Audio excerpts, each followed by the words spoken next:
Mesdames, Messieurs, nous allons parler français, pas seulement pour qu'on puisse parler français de temps en temps, mais parce que nous sommes 3 Français et rien n'est plus ridicule. Déjà 2 Français qui parlent anglais ensemble, c'est assez rigolo, n'est-ce pas? Vous connaissez tous le film avec Louis de Funès et Bourvil, T for Two, ils cherchent à s'identifier.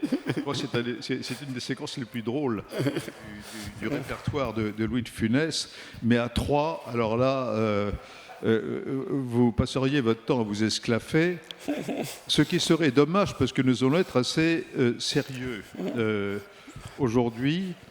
Et vous vous souvenez que l'an dernier, nous avons eu une session qui était d'ailleurs émouvante, je crois, pour un certain nombre d'entre nous, avec le patriarche Bartholomé, notre fidèle, avec le grand rabbin Raïm Corsia et une haute autorité musulmane qui travaille avec le recteur de l'université Al-Azhar au Caire.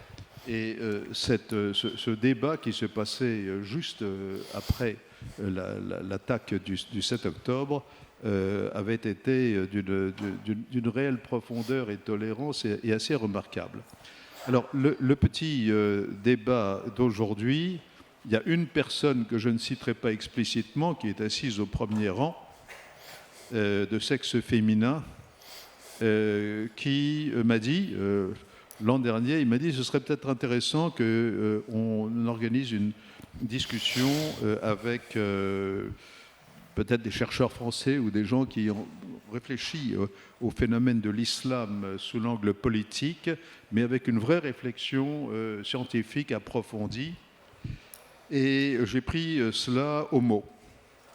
Et nous allons commencer, nous allons avoir 2 séquences. Une séquence d'à peu près une demi-heure, la première séquence avec Olivier Roy, qui lui ne ressemble pas à un grand rabbin. Et nous allons avoir une discussion avec lui en partant. Non mais ça peut, on peut. Non mais je peux faire. Voilà. Je vais faire le signe de croix. Tu vas la couper ta kippa en 3. Et nous allons partir d'assez loin, en fait. Enfin, d'assez loin et d'assez près. Je crois que les deux sont vrais. Enfin, grosso modo, quand même, de l'année 1979, on va dire, parce qu'il faut bien partir de quelque chose. Et puis, ensuite, nous aurons un quart d'heure avec le grand rabbin Corsia qui donnera son point de vue, une réaction, pas seulement d'ailleurs sur ce que nous aurons dit à l'instant, mais peut-être aussi sur l'ensemble de l'exercice auquel nous nous livrons au sein de la World Policy Conference, sur l'interaction entre, on va dire, religion et politique, qui est tellement important de nos jours. Alors, cher Olivier, je ne te présente pas parce que tout se trouve dans les documents et beaucoup de gens te connaissent, mais ta spécialité reconnue mondialement, c'est, on va dire, le chiisme, même si tu ratisses plus large. Olivier Roy a d'ailleurs commencé comme étudiant ses premières armes en sillonnant l'Afghanistan à une époque où ce n'était pas du tourisme, hein, à une époque où il n'y avait pas tellement de gens qui allaient à la découverte de ce vaste pays. Alors, l'année 79, je crois que la plupart des experts aujourd'hui sont d'accord là-dessus, est un grand tournant. C'est l'année de la révolution iranienne. C'est l'année de l'entrée des soviétiques en Afghanistan. Et la fin de l'année 79, c'est également l'année du siège de la Mecque, dans laquelle d'ailleurs les Français se sont illustrés. Voilà, alors c'est un point de repère, je crois, absolument fondamental, puisque l'après 79, par toute une série de phénomènes, de guerres, etc., ça a progressivement conduit, on peut dire, à la situation qui est la situation actuelle. Voilà, donc Je te passe la parole. On démarre avec ça. Je t'interromprai de temps en temps. Nous en saurons déjà beaucoup plus au bout d'une demi-heure qu'avant. Mon cher Olivier, tu as la parole. Merci. L'année 79, donc du côté où moi je travaillais à l'époque, puisque j'allais en Afghanistan, mais je traversais l'Iran, je suis censé parler le persan, donc c'est des zones que je connais assez bien. On voit surgir donc un phénomène qu'on a appelé islamisme, c'est-à-dire la vision de l'islam comme une idéologie politique et militante. Alors en Afghanistan, c'était des sunnites purs et durs, très conservateurs, et en Iran, des révolutionnaires, hein, c'est-à-dire les grands amis de l'Iran islamiste, c'était pas du tout le roi d'Arabie, c'était Fidel Castro, après ça sera Chavez, etc. Donc l'Iran s'est tout de suite branché sur un courant anti-impérialiste, anti-américain, dès le début, et disons pour le moins neutre par rapport à l'Union soviétique. Donc l'Iran s'est tout de suite présenté comme le champion de la cause islamiste dans l'ensemble du monde arabe. Et ils se sont, donc au début, ils ignoraient la différence chiite-sunnite. Ils se considéraient comme l'avant-garde par définition. Et ils ont lancé un appel au soulèvement général dans l'ensemble du monde musulman pour renverser les régimes pro-occidentaux. Et puis ça n'a pas marché. Ça n'a pas marché. Tout de suite, il y a eu la guerre avec l'Irak et une grande partie, disons, des autorités, la plupart des autorités musulmanes sunnites ont soutenu Saddam Hussein contre l'Iran. Donc l'Iran a raté son OPA sur l'islam en général. Et du coup, ils se sont repliés, je dirais, sur ce qu'on a appelé ensuite l'arc chiite. D'emblée, il y avait ce qui allait devenir le Hezbollah et qui a rejoint l'Iran. En Afghanistan, au Pakistan aussi, il y avait des mouvements pro-iraniens d'emblée. Et puis stratégiquement, ils étaient alliés évidemment avec la famille Assad en Syrie, parce que l'ennemi des Assad, c'était Saddam Hussein, et puis les Assad sont des Alaouites, hein, donc une catégorie religieuse considérée comme un peu crypto-chiite. Donc l'axe iranien, ça va consister à tenter à ce moment-là de s'appuyer sur les minorités chiites, partout dans le monde arabe, et sur les groupes qu'on pourrait appeler de crypto-chiites, comme ce qui allait devenir les Houthis au Yémen, les Alaouis en Syrie. Mais cette OPA sur le monde chiite a été en fait pas un grand succès. Leur meilleur succès, c'est le Hezbollah, qui est devenu d'emblée une espèce d'Iran, de petit Iran, de petit Iran plutôt, même formation, même idéologie, même vision des choses. Mais en Irak, ils ont raté leur OPA. Le clergé iranien, représenté aujourd'hui par l'ayatollah Sistani, s'est opposé au concept de guide suprême en Iran. Dans le Golfe, ils ont aussi raté. Hein. La famille des ayatollahs, Shirazi, a refusé aussi le velayat et faqih. Donc le succès de l'Iran était limité, mais ça leur permettait d'intervenir dans l'ensemble du Moyen-Orient. En gros, du Liban jusqu'au Golfe. Hein. Et donc ils ont tout de suite joué la carte pro-palestinienne. Voilà, la cause palestinienne était pour eux la cause par excellence qui permettrait d'unir les musulmans. Ça n'a pas permis d'unir les musulmans, mais ça a permis à l'Iran de devenir une puissance régionale, hein, et jusqu'à, on pourrait dire, avant-hier. Bon, alors, ça, c'est la base. Ça, c'est la base. Bon, alors, ensuite, progressivement, tout ceci s'est développé d'une manière à la fois très politique, avec des guerres qui se sont multipliées. On a eu le 11 septembre, on a eu le printemps arabe, etc.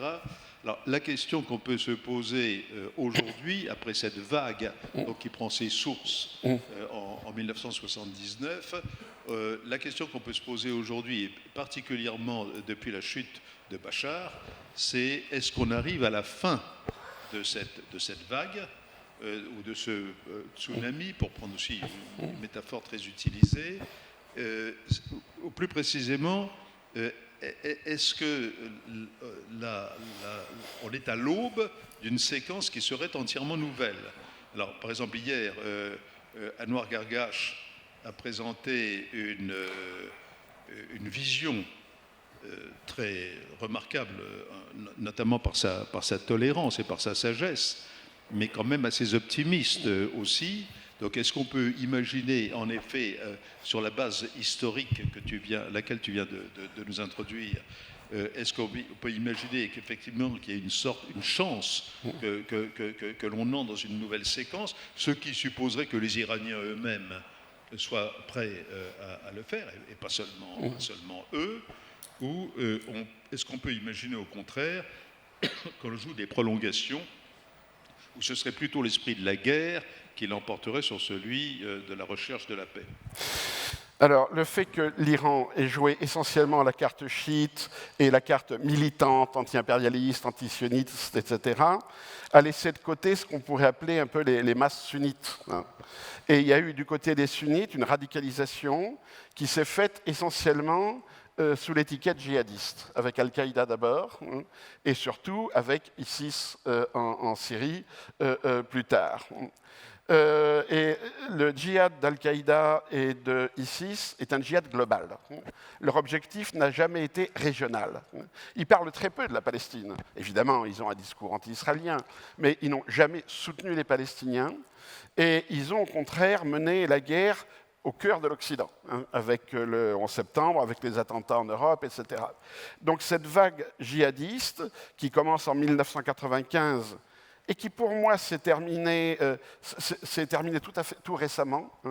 Cette vague djihadiste nous a occulté, à nous les Occidentaux, les vraies dynamiques du Moyen-Orient. C'est-à-dire on voyait tout à travers le djihad et le terrorisme. Bon. Alors que, disons, au niveau des populations, ce n'était pas ça qui était vraiment le facteur de mobilisation politique. Al-Qaïda est resté en dehors du Moyen-Orient. Par contre, ISIS s'est installé au cœur du Moyen-Orient, entre la Syrie et l'Irak. Et là, il y a une dimension dans ISIS qu'il faut bien comprendre, qui est la revanche des sunnites. Après l'invasion américaine de l'Irak, les sunnites n'avaient plus aucun pouvoir dans le croissant fertile, sauf en Jordanie. C'est-à-dire que le Liban était en gros une cogestion entre le Hezbollah et les chrétiens. La Syrie, c'était les Alaouites de la famille Assad. Et l'Irak, c'était les chiites qui ont été remis au pouvoir, paradoxalement, par les Américains. Donc on avait une espèce de frustration du monde sunnite du croissant fertile qui explique largement l'implantation de ISIS à cette époque-là. ISIS a été vaincu. Et je crois qu'aujourd'hui, le djihadisme est vaincu. Il est résiduel, il y en a toujours, on aura des attentats, mais la dynamique interne du djihad global est cassée. On a des djihads locaux, comme dans le Sahel, on a des mouvements qui se réclament toujours un peu du djihad, mais qui sont devenus locaux. Et c'est là qu'apparaît Jolaini, c'est là qu'apparaît le mouvement Atesh. Jolaini est un type intéressant parce qu'il a parcouru tout l'arc. Il a démarré avec ISIS, il est passé à Al-Qaïda, et après il a créé sa propre organisation sur une base régionale, Idlib. Et là, alors on connaît bien ce qu'il a fait. J'ai des collègues qui vont sur le terrain depuis 8 ans, qui ont interviewé Jolaini, et surtout qui ont interviewé les autres gens, les notables locaux, mais aussi les chrétiens, les évêques. Nous sommes en contact avec les évêques de la région, qui sont les premiers, je dirais, à sentir comment les choses vont tourner, parce que les chrétiens sont souvent les premières victimes de ces soubresauts djihadiques ou salafistes, etc. Or, d'emblée, Jolaini a protégé les chrétiens et a assuré la liberté du culte, ce qui est très, très, très important, la liberté du culte, pas seulement la protection physique de la minorité chrétienne. Et là, on voit avec la percée de Jolaini, la prise de Damas, on voit une logique, c'est un événement extraordinaire, mais parfaitement logique. C'est la reprise du pouvoir en Syrie par la majorité sunnite. Regardez la carte des ralliements. Il a d'abord traversé tout l'axe sunnite, donc du nord, Idlib, Hama, Homs, Damas, et il était rejoint au sud par les gens de Dera, qui sont à la frontière jordanienne. Voilà, ça c'est l'axe sunnite. Et puis on a appris, mais dans les 24 heures, les tribus arabes de Deir ez-Zor, de l'Est, qui avait accepté, disons, la suzeraineté des Kurdes, d'un seul coup, ils ont tous fait allégeance au nouveau patron de Damas. Et j'allais dire, ils auraient fait allégeance à n'importe quel chef arabe sunnite à Damas. Bon. Donc là, on a la reconstitution d'une Syrie sunnite et arabe. Le problème, c'est qu'il n'y a pas que des sunnites arabes en Syrie. Il reste deux grands groupes, les Alaouis à l'ouest, qui sont chiites ou crypto-chiites, comme vous voulez, mais qui sont arabes, et les Kurdes à l'est, qui sont sunnites, mais qui ne sont pas arabes. Voilà. Donc le défi maintenant, pour Giolaini, c'est de gérer les deux parties non-arabes sunnites de la Syrie.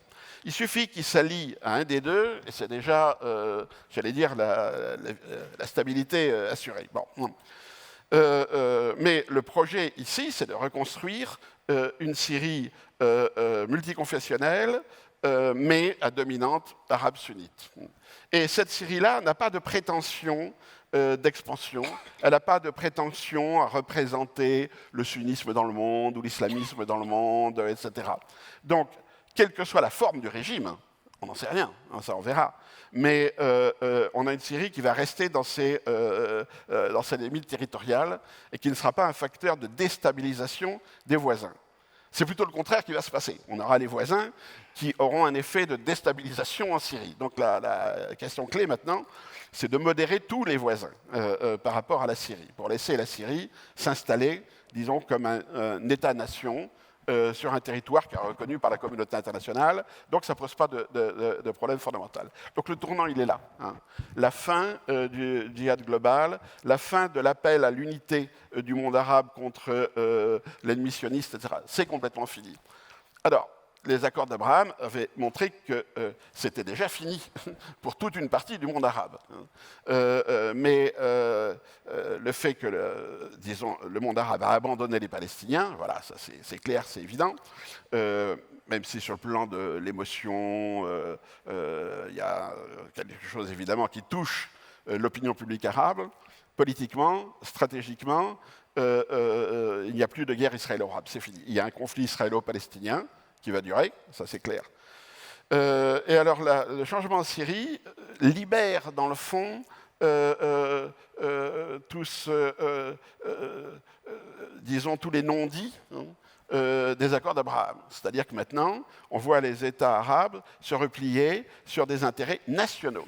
Ce qui est très intéressant, ce qui se passe en Arabie Saoudite, où on voit le prince héritier qui délibérément, expressément, parle de l'Arabie Saoudite comme un État-nation, se définit comme dans un nationalisme saoudien. Et il a donc cassé les deux piliers de ce qui avait été l'Arabie Saoudite depuis sa création, c'est-à-dire un clergé wahhabi et la tribu des Saouds. Il a cassé sa propre tribu. Il a mis tous ses cousins en prison. Bon. Oui, prison dorée, mais tout est doré en Arabie Saoudite, donc c'est pas un problème. Et il fait appel à des fonctionnaires qui ne sont pas de la tribu. C'est complètement nouveau, ça. Et ce phénomène, disons, de nationalisation, d'ancrage du nationalisme, on l'a d'un bout à l'autre. Regardez le Maroc et l'Algérie, par exemple, c'est absolument évident. Donc là, c'est ça le grand changement. Et l'Iran, maintenant, est au pied du mur. C'est-à-dire que soit l'Iran accepte, disons, de se replier sur l'État-nation iranien, qui est quelque chose de très très consistant, et de rentrer dans ses frontières tout en s'assurant évidemment un espace d'influence qui serait l'Irak, le Golfe, l'ouest de l'Afghanistan, avec des relations compliquées avec la partie nord, avec l'Azerbaïdjan, l'Arménie, tout ça c'est compliqué, mais disons revenir à un type de souveraineté un peu classique, ou bien l'Iran n'accepte pas la destruction de l'axe de résistance, etc., et se relance dans un activisme. C'est ça. Moi, je pense qu'il y a une crise de régime en Iran, qu'elle va être structurelle. Et, grosso modo, les modérés, les radicaux, même si ça ne veut pas dire grand-chose, les radicaux sont en crise totale. Ils ont été battus ou ils pensent qu'ils ont été trahis. Hein. Et c'est toujours mauvais quand on voit une armée revenir dans son pays en disant on a été trahi. On a vu ce que ça a donné en Allemagne, on a vu la France avec l'OS. Bon, c'est compliqué. Hein. Par contre, une chose est sûre, la société civile iranienne ne veut plus d'aventure moyen-orientale de l'Iran. Voilà. Ils sont nationalistes, ils sont sécularisés. Je veux dire, 30 ans ou 40 ans de république religieuse, 30 ans ou 40 ans d'un État religieux, quel qu'il soit, hein, république ou autre, hein, et pas seulement musulman, mais peut-être avec d'autres religions, eh bien, ça dégoûte la population de la religion. Voilà. Hein.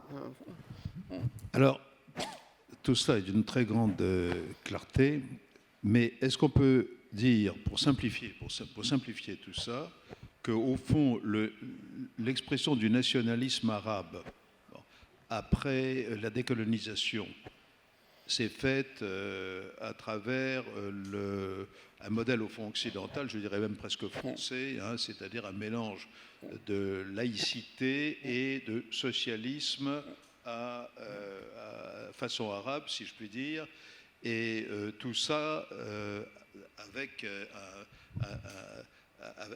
la force militaire garantissant tout ça par derrière, donc les Assad, Saddam Hussein, etc. Bon. Et au fond, on a gardé le modèle nationaliste, mais on l'a réhabillé complètement, on l'a réhabillé avec quand même l'islam, mais un islam qui ne se prétend plus universaliste, expansionniste, djihadiste, etc. Et donc ça va plutôt dans la vision, dans le modèle, on va dire, à Noir-Gargache, comme il le disait hier. Bon. Alors néanmoins, passer d'ici à là, la mutation complète du modèle, c'est pas si simple que ça. Pour ça, il faut, si je puis dire symboliquement, des hommes d'État. Alors, est-ce que le nouvel homme fort de la Syrie, est-ce que tu as des raisons de penser qu'il pourrait être à la hauteur de cette extraordinaire tâche qui équivaut quand même à une transformation complète, à la fois vis-à-vis de l'intérieur et vis-à-vis de l'extérieur? Ça, c'est la question numéro 1. Et la question numéro 2, parce que je mets ça ensemble, c'est qu'en Iran, ce que tu viens de dire, ça peut se passer bien ou se passer mal. Alors, se passer bien, ça pourrait être une crise de régime, mais au fond, peut-être le retour de ceux qu'on appelait les modérés, les ratamis, ou ce type de personnalité. Est-ce que tu peux en dire un petit peu plus sur la manière dont tu sens les choses?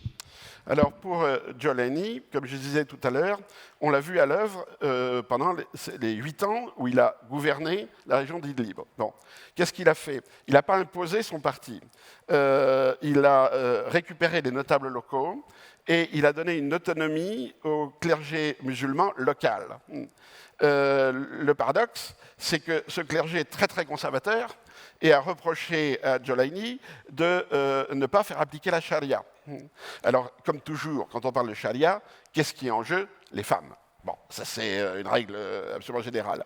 Et donc les religieux ont demandé la séparation de l'université en 2 universités, une pour les hommes, une pour les femmes. Ils ont demandé la suppression des malls avec tous les magasins. Les jeunes venaient prendre le café, discuter entre eux, etc. Et ils ont demandé le rétablissement de la police religieuse. Et ce qui est intéressant, c'est que Giuliani a refusé les 3 demandes. Hein. Il a refusé de créer 2 universités pour éviter la mixité. Il a refusé de fermer les malls où les jeunes se rencontrent, hommes et femmes. Hein. Et il a dissous la police religieuse. Bon. C'est des signes. Hein. Et puis, il a été voir les évêques. Bon, quand ils ont pris Alep, les Sœurs du Carmel, évidemment, on les a appelées pas moi, hein, parce que, bon, d'abord, elles n'ont pas forcément le droit de parler des gens comme moi. Les Sœurs du Carmel ont envoyé une lettre en expliquant, bon, qu'elles étaient très inquiètes, mais qu'il ne s'est rien passé et que la sécurité du couvent était assurée de l'extérieur, personne n'est rentré, par les services de sécurité. Donc, les signes sont clairs. Giuliani est un homme politique. Hein. Je ne dis pas que c'est un démocrate, hein, bien sûr. C'est un homme politique, il veut le pouvoir, et il sait à quelles conditions il peut assurer le retour d'une Syrie unie. Rassembler la communauté sunnite, dans toutes ses composantes, donc y compris les modérés, et deux, montrer le visage d'une Syrie pluriconfessionnelle et pluriethnique, même si on est tous d'accord, c'est la majorité sunnite. Bon. Voilà, je pense qu'il va s'en tenir à son programme. Je pense qu'il va s'en tenir à son programme. Maintenant, il n'a pas l'appareil politique, si vous voulez, il y a un changement d'échelle. Idlib, c'était une petite région, maintenant c'est toute la Syrie. Il ne va pas d'un seul coup créer une nouvelle administration. Bon. Il a demandé aux fonctionnaires de rester en place. Il n'y a pas de purge pour le moment. C'est pas parce qu'il est bon et généreux, c'est parce qu'il a besoin d'un appareil d'État. Voilà, ça c'est clair et net. Donc la question c'est, qu'est-ce qui va se passer du côté des Kurdes? Et là, il faudrait demander aux grands voisins du Nord son avis chez les Turcs. Il faudrait... bon, ça va se régler avec les Turcs. C'est un autre chapitre. Pour l'Iran, c'est une crise de régime. C'est-à-dire que l'Iran n'est pas au bord d'une nouvelle révolution. L'Iran n'est pas au bord d'une guerre civile. C'est une crise de régime. Cette crise de régime peut se faire en douceur derrière les rideaux, avec quelques assassinats. Elle peut devenir violente, c'est-à-dire avec conflits armés entre des groupes de Pasdaran, l'armée, etc. Bon. La population descendra dans la rue quand elle verra qu'il y a une fenêtre d'opportunité, quand elle verra qu'il y a que quelque chose est en train de se passer, et là les gens descendront dans la rue. Mais ils ne commenceront pas par descendre, parce qu'ils se font tirer dessus, etc. Je ne crois pas du tout au démembrement de l'Iran. Il n'y a pas de raison qu'il y ait plusieurs Irans, une guerre civile de long terme, etc. Je crois qu'on va retrouver un Iran unifié, étatisé, avec un gouvernement légitime, plus ou moins ouvert, c'est une autre question, plus ou moins religieux, c'est une autre question. Donc je suis relativement optimiste sur l'Iran. Le problème, c'est le timing, on ne sait pas. Alors, je vais passer la parole dans un instant à Raïm, mais un mot quand même sur la Turquie, parce que la Turquie est un acteur majeur de la région et il a des ambitions. Erdogan a lui-même, on va dire pour simplifier, sa vision néo-ottomane est très forte. Alors, comment ça peut fonctionner ? Alors, aucun doute là-dessus, Erdogan a une vision néo-ottomane. Le problème, c'est qu'il est le seul. La population turque ne se sent pas du tout ottomane. Eux, ils sont plutôt pour fermer les frontières, renvoyer les Syriens chez eux. La grande idée, ce qu'avait dit Erdogan, il n'y avait pas de frontières autrefois, nous sommes un même peuple, etc. Bon, si vous vous promenez à Mardin, à Gaziantep, les gens ne demandent qu'une chose, la fermeture de la frontière avec la Syrie, sauf pour le business, évidemment.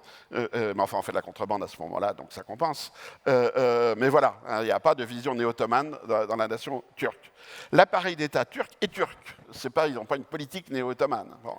Et du côté arabe, personne n'a envie d'un retour de l'ottomanisme. Bon, quand les frères musulmans ont réussi ici et là, après 2011, à contrôler les parlements en Tunisie et en Égypte, ils étaient bien contents d'avoir la Turquie qui venait les aider, etc. Mais jamais ils n'ont pensé à recréer un califat ottoman. Ça, c'est complètement exclu du côté arabe. Bon. Donc Erdogan rêve, mais en même temps, c'est un bon tacticien. C'est un bon tacticien. Bon, parfois, je le compare à Trump. Il dit des choses complètement à côté de la plaque, mais il a le feeling, il sent les choses. Il faut voir qu'avant 2000, il y a une chose qui a traumatisé Erdogan, c'est la tentative de coup d'État des Gülen. Ça l'a traumatisé. Mais avant 2015, il avait réellement essayé de faire un accord avec les Kurdes. Vraiment. Et en 2015, pour des raisons qui restent un petit peu mystérieuses, et j'étais à cette époque-là dans le Kurdistan turc, le PKK a lancé une guérilla urbaine. Et j'étais dans Idlib là, à ce moment-là, et on voit la gendarmerie qui arrive en disant « bon, rentrez chez vous, ça tire ». Bon. Et la population n'a pas suivi, pas du tout suivi. Donc des centaines de jeunes se sont fait tuer du PKK, mais les gens ne voulaient pas ce soulèvement. Mais du coup, ça a braqué Erdogan, donc qui a lancé à partir de là une politique anti-PKK et anti-kurde en général. Maintenant, il y a deux possibilités. Soit les Kurdes qui sont donc installés dans le nord-est de la Syrie sont pris, si vous voulez, dans un ciseau. Au nord, l'armée turque, et à l'ouest et au sud, le nouveau régime de Damas. Hein. Bon, c'est le pire scénario, mais ça peut se produire. Et un autre scénario, hein, qui est moins probable, mais c'est que Erdogan fasse un deal avec le PKK, avec Öcalan. Ah oui. Il y a quand même un mystère extraordinaire, c'est que le chef du PKK est dans une prison 4 étoiles turque, où il a ses téléphones, où il parle avec ses lieutenants, etc. Bon, ça veut dire qu'il y a que le canal de communication au plus haut niveau fonctionne. Hein. Erdogan peut parler avec Öcalan n'importe quand. Hein. Et je n'exclus pas un accord donc, qui supposerait la démilitarisation des Kurdes et du PKK en général, hein, la fin de tout conflit armé, donc qui rendent les armes à la fois en Syrie et en Turquie, et là qu'on ait des formes de régionalisme qui se mettent en place des deux côtés pour satisfaire les demandes de la population kurde qui sont beaucoup plus culturelles et linguistiques que religieuses et politiques.